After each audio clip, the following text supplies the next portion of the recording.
Hello everyone, हामी चाहिँ अहिले ग्रेड 12को एकाउन्ट पढ्न गइरहेको छौँ र हामीले ग्रेड 12को एकाउन्टमा अब युनिट 2 देखि issue of share for cash है। अब सेयरको कुराहरू गर्छौँ हामी यो लेसनमा। जस्तै हाम्रो टपिक के रहेको छ त issues of share for cash भनेको क्यासको लागि चाहिँ सेयर कसरी इस्यु गरिन्छ भन्ने कुराहरू हामी अब डिस्कस गर्छौँ। जस्तै अब के हुन्छ त एकाउन्टिङमा भन्दा कुनै पनि एउटा कम्पनीले चाहिँ के गरेको हुन्छ त उनीहरूलाई चाहिँ क्यापिटल चाहिन्छ होइन, कम्पनी चलाउनको लागि पैसाहरू चाहिन्छ। अब त्यो पैसा चाहिँ उनीहरूले के को माध्यमबाट कलेक्ट गर्छन् त सेयर्सको माध्यमबाट चाहिँ उनीहरूले कलेक्ट गर्छन् है। सेयर्सको माध्यमबाट कलेक्ट गरेर उनीहरूले आफ्नो क्यापिटल है, आफू अर्गनाइजेसन चलाउनको लागि चाहिने क्यापिटल चाहिँ कलेक्ट गर्छन्। अब जेनरली कुरा गर्दाखेरि चाहिँ के हुन्छ भन्दा जोइन्ट स्टक कम्पनी है, joint stock company or large scale industries है। अब हाम्रो कम्पनीहरूको टाइप्सहरू पनि छ, जस्तै जोइन्ट स्टक छ, त्यसै गरी सोल ट्रेडिङ कन्सर्न छ, पब्लिक इन्टरप्राइजहरू छ होइन। अब सोल ट्रेडिङ कन्सर्नमा चाहिँ एउटा मात्रै ओनर हुन्छ र उसले मात्रै लगानी गर्ने भयो। तर अब जोइन्ट स्टक कम्पनी अथवा जोइन्ट स्टक कम्पनी भनेको लार्ज स्केल कम्पनी पनि भन्न सकिन्छ होइन। ठुल्ठुलो अर्गनाइजेसनहरूमा अथवा ठुल्ठुलो संस्थाहरूमा चाहिँ धेरै धेरै क्यापिटल चाहिन्छ अथवा धेरै लगानी चाहिन्छ। त्यो लगानी चाहिँ उनीहरूले अब पब्लिकहरूसँग चाहिँ लिन्छन् होइन। पब्लिकहरूसँग उनीहरूले सेयर्सको माध्यममा लिन्छन् र आफ्नो कम्पनीहरू चाहिँ रन गर्छन्। जस्तै अब इक्जाम्पलमा हामीले के भन्न सक्छौँ त भन्दा जस्तै इलेक्ट्रिसिटी, ल इलेक्ट्रिसिटी भन्दा पनि हाइड्रो पावर प्रोजेक्ट। अब हाइड्रो पावर प्रोजेक्टमा हामीले सुन्दै आएको कुराहरू के छ त, हाइड्रो पावरको त्यो कम्पनी चलाउनको लागि अथवा संस्था चलाउनको लागि चाहिँ के चाहिन्छ त धेरै अमाउन्टमा क्यापिटलहरू चाहिन्छ है, लगानीहरू चाहिन्छ। अब के गर्छ त हाम्रो नेपाल इलेक्ट्रिसिटी अथोरिटी भनेर भनिन्छ एनइए है। नेपाल इलेक्ट्रिसिटी अथोरिटीबाट चाहिँ यो हाइड्रो पावरको प्रोजेक्टहरू चलिरहेको हुन्छ र अब यसमा काम गर्ने चाहिँ धेरै संस्थाहरू हुनसक्छन् है, संस्थाहरू हुनसक्छन् जस्तै हामी ठेकेदार भन्छौँ होइन। अब उनीहरूले चाहिँ अब त्यो कामहरू गर्नको लागि उनीहरूलाई धेरै क्यापिटल चाहिन्छ र अब जेनरल पब्लिकहरूसँग चाहिँ उनीहरूले सेयरहरू है, पैसा कलेक्ट गर्नको लागि सेयरहरू इस्यु गर्छन्। त्यो सेयरको माध्यमबाट चाहिँ पैसाहरू कलेक्ट हुन्छ। अब हाम्रो के हुन्छ भन्दा सब्सक्रिप्सनको कुराहरू पनि आउँछ यहाँ है। सब्सक्रिप्सन भनेको चाहिँ जस्तै अब कति सेयरहरू चाहिँ एलोकेट गर्ने त, जेनरल पब्लिकलाई चाहिँ कति सेयर दिने भन्ने कुराहरू सब्सक्रिप्सनमा आउँछ। त्यो कुराहरू हामी डिस्कस गर्छौँ। अब हामीले मेथड्स अफ इस्यु अफ सेयरको कुराहरू गर्छौँ। Methods of issue of shares.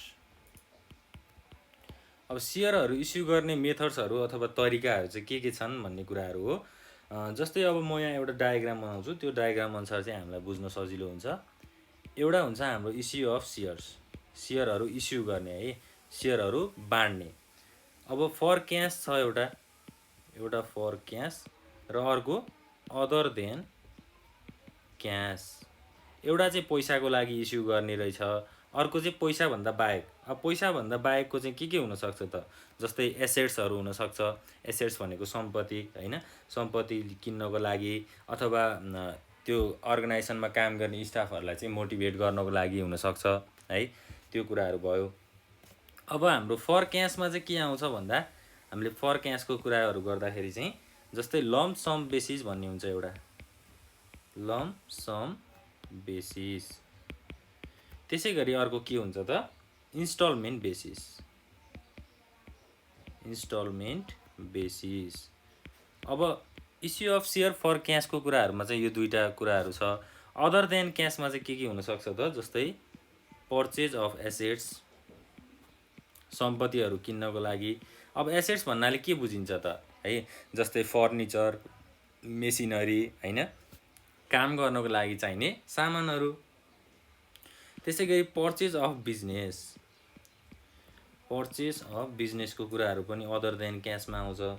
त्यसै गरी अब अरू के हुनसक्छ त, जस्तै कमिसन होइन, यो कुराहरू चाहिँ अदर देन क्यासको भित्र चाहिँ आउँछ है।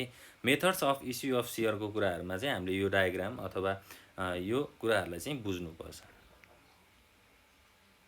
ल यसरी हेर्नुपर्छ। अब हामीले दुईवटा कुराहरू हुन्छ भनेर बुझ्नु पऱ्यो इस्यु अफ सेयर्समा। एउटा फर क्यास हुन्छ भनेर बुझ्नु पऱ्यो र अर्को के हुँदो रहेछ त सेकेन्डमा चाहिँ अदर देन क्यास है। अब फर क्यासको कुराहरू गर्दाखेरि जस्तै हाम्रो इक्विटी सेयर हुन्छ है। अब यसमा चाहिँ के छ त टपिकमा इस्यु अफ इक्विटी सेयर्स। अब इस्यु अफ इक्विटी सेयर्सभित्र चाहिँ तीनवटा टाइप्सहरू हुन्छ है। यो कुरा ध्यान दिएर हेर्नु होला, यो एकदमै इम्पोर्टेन्ट छ हाम्रो एकाउन्टिङ बेसिसमा। अब lump sum basis issue of equity share on lump sum basis भित्र के आउँछ, एउटा एट पार, अर्को के छ एट प्रिमियम र अर्को के छ त एट डिस्काउन्ट। यी तीनवटा तरिकाहरूबाट चाहिँ के हुँदो रहेछ, सेयरहरू चाहिँ इस्यु हुँदो रहेछ अथवा सेयरहरू चाहिँ हामीले जेनरल पब्लिकलाई चाहिँ इस्यु गर्दो रहेछौँ। हामी भनेको चाहिँ अब यहाँ एउटा अर्गनाइजेसन भनेर बुझ्नु पऱ्यो है। हामी एउटा अर्गनाइजेसनमा छौँ र त्यो अर्गनाइजेसनभित्रबाट चाहिँ जेनरल पब्लिकहरूलाई हामीले सेयर इस्यु गरेको छौँ भनेर बुझ्नु पऱ्यो है त। अब इस्यु एट पारको कुराहरू गरौँ पहिला। इस्यु एट पार, पार भन्नाले के बुझिन्छ त है। जस्तै अब एउटा कम्पनीले चाहिँ कसरी आफ्नो सेयरहरूलाई इस्यु गरेको हुन्छ भन्दा जस्तै भ्यालुमा है।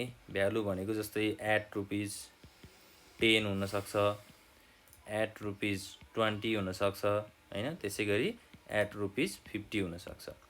कति अमाउन्टको सेयर छ, जस्तै सेयर भन्नाले चाहिँ अब 1000 सेयर हुनसक्छ, 2000 सेयर्स हुनसक्छ होइन। हो यो सेयर्सहरूलाई चाहिँ एउटा भ्यालुमा चाहिँ इन्डिकेट गर्ने है। कति एउटा सेयरको चाहिँ कति मूल्य हो भनेर तोक्ने हाम्रो इस्यु एट पारको कुराहरू आउँछ त्यसमा चाहिँ। र अब हामीले यसको इक्जाम्पलहरू हेर्दाखेरि पनि के हुन्छ त भन्दा जस्तै एउटा इक्जाम्पल न्युमेरिकलबाट हेरौँ न त है त। ल जस्तै ABC company limited, ABC company limited issued 5000 shares at 5000 shares of भनौँ ₹100 each at par for public subscription। भनेको जेनरल पब्लिकलाई, जेनरल मान्छेहरूलाई चाहिँ अब हामीले सेयर इस्यु गरेका छौँ public subscription. All the shares were applied for and the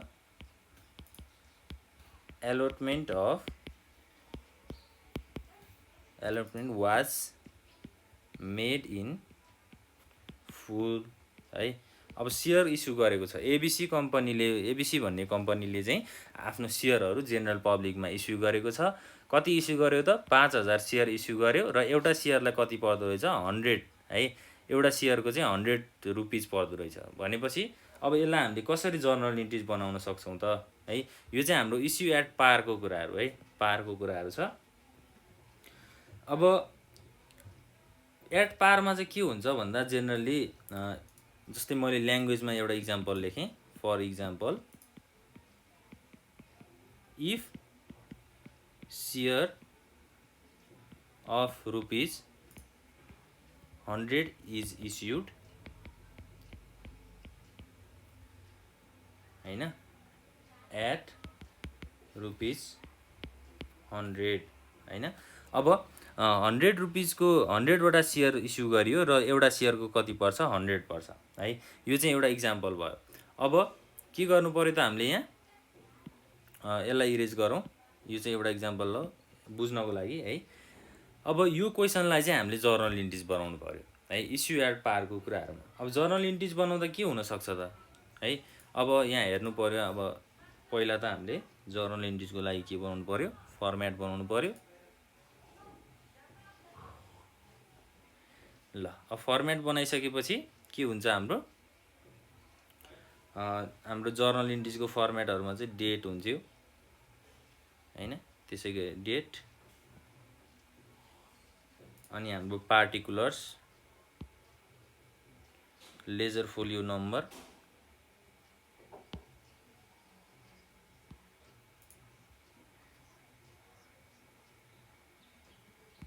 laser folio number, debit amount र क्रेडिट अमाउन्ट हुन्थ्यो हैन। ल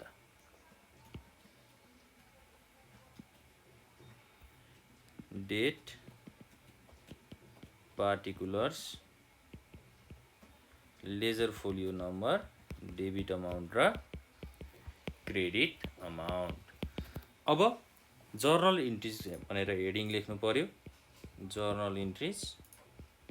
त्यसैगरी अब when the application money is received है, अब यसमा चाहिँ दुईटा कुराहरू हुन्छ। एकचोटि चाहिँ हामीले एप्लिकेसन दिइसकेपछि शेयर होल्डर अब लगानी गर्ने मान्छेहरूले चाहिँ के गर्छन् त एप्लिकेसन मनी चाहिँ दिन्छ है। त्यो एप्लिकेसन मनी रिसिभ भएको हुन्छ एउटा, अनि when the application money is transfer to capital account. ल पहिला चाहिँ के हुने भयो, when application money is received. अब के हुन्छ त एप्लिकेसन मनी रिसिभ हुँदाखेरि कहाँ आउँछ त पैसाहरू, ब्याङ्कमा आउँछ नि हैन।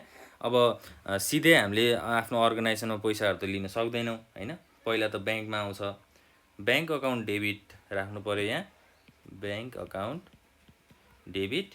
कति हुन्छ त, अब कति थाउजन्ड सेयरहरू चाहिँ इस्यु गरेको थियो त 5000 है। 5000 सेयर गरेको थियो भनेपछि 5000 इन्टु एउटा सेयरको कति पर्दो रहेछ, 100 रुपैयाँ पर्दो रहेछ। 100 रुपैयाँ चाहिँ इन्टु गर्नु पर्यो। अब टोटल पैसा चाहिँ कति रिसिभ भयो त, 5000 सेयर इस्यु गर्दाखेरि 5 लाख रुपैयाँ चाहिँ पैसा रिसिभ भयो है। टु के हुन्छ, सेयर एप्लिकेसन अकाउन्ट हैन। टु सेयर एप्लिकेसन अकाउन्ट कति भयो, 5 लाख भयो। ल यो चाहिँ सेयर एप्लिकेसन, हामीले सेयरहरू इस्यु गरिसकेपछि आएको पैसा है। अब यसमा चाहिँ जेनरल पब्लिकहरूले इन्भेस्ट गरेको हुनसक्छ।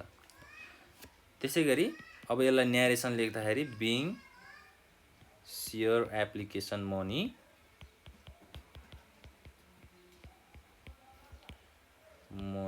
रिसिभड। अब के हुन्छ त, अब ब्याङ्कमा पैसा त आयो, अब त्यो ब्याङ्कमा मात्रै राख्ने हो त हामीले पैसा हैन नि। हामीलाई त एबिसी कम्पनीको क्यापिटलमा चाहिएको छ, लगानीमा चाहिएको छ।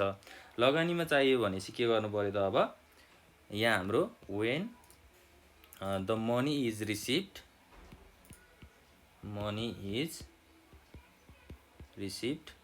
It is transfer to share capital. अब बल्ल क्यापिटलमा चाहिँ हामीले पैसालाई के गर्नु पर्यो, ट्रान्सफर गर्नु पर्यो। भनेपछि यहाँ के हुन्छ त, सेयर एप्लिकेसन अकाउन्ट डेबिट हुन्छ है। सेयर एप्लिकेसन अकाउन्ट डेबिट हुन्छ। कति पैसा डेबिट हुने भयो त, अब 5000 को है। 5000 सेयर इस्यु गरेको थियो, एउटा सेयरको 100 रुपैयाँ भनेपछि 5 लाख रुपैयाँ चाहिँ क्यापिटलमा जाने भयो, लगानीमा जाने भयो। टु के गर्नु पर्यो त, अब टु चाहिँ share capital, to share capital account 5 lakh, डेबिटमा 5 लाख, क्रेडिटमा 5 लाख। अब के लेख्नु पर्यो, being application money received and transfer to capital account. ल यसरी चाहिँ हामीले इस्यु एट पार है, इस्यु अफ सेयर एट पारको कुराहरूमा चाहिँ हामीले यसरी बुझ्न सक्छौँ। जस्तै अब एट 10 हुन, यो चाहिँ इक्जाम्पल है, यो चाहिँ इक्जाम्पल, एउटा सेयरको कति रुपैयाँ पर्छ भन्ने इक्जाम्पल हो यो है। र यसरी चाहिँ हामीलाई एउटा क्वेसन दिएको हुन्छ, यो क्वेसन अनुसार चाहिँ हामीले जर्नल इन्ट्रिज बनाउनु पर्छ। यो चाहिँ एट पारको कुराहरू भयो है।